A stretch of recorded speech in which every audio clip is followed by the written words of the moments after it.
I didn't think we'd be saying her name again. Ghislaine Maxwell. You know, the woman who helped Jeffrey Epstein traffic girls, children, to rich and powerful men. She's been convicted, she's in prison, and she should have faded into the background. But you guessed it, it was all wishful thinking.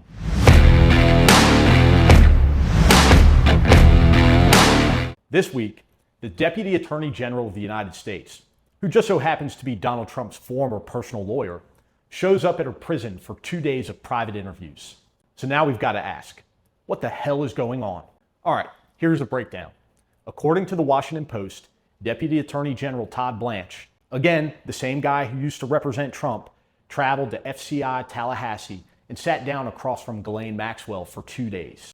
Not some junior prosecutor, not a field agent, the Deputy Attorney General. Now that doesn't happen unless you know she's got some names to give, and she did. Her lawyer says she gave them everything. More than 100 names connected to Epstein's operation.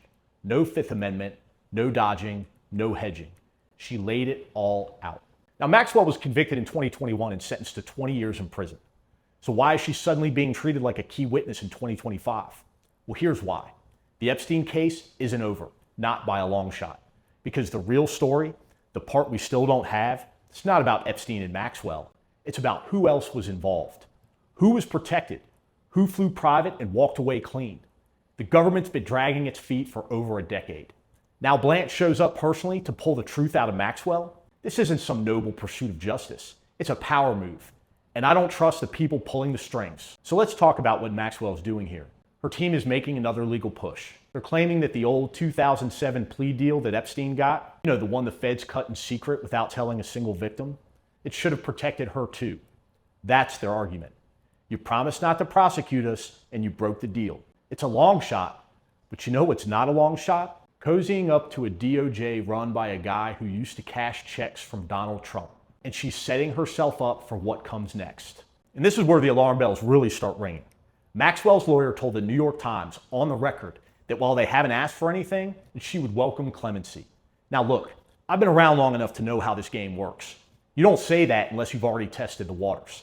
And when Trump was asked if he'd consider pardoning her, he said, and I quote, "I haven't thought about it. I'm allowed to do it." Then he added, "This is no time to talk about pardons." Now that's Trump speak for, we're already talking about it. So let me spell it out for you. The woman who helped traffic teenage girls to some of the most powerful men in America just sat down for 2 days with the Trump DOJ. And now there's buzz about a pardon? That's not justice. That's a get out of jail free card because she knows where the bodies are buried. Now I've been in rooms with people who thought they were untouchable. People who thought their position or their bank account meant the rules didn't apply. And let me tell you, when they feel the walls are closing in, they'll do anything to cut a deal.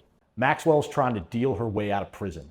And Trump, he might just let her. That's not tough on crime. That's not law and order.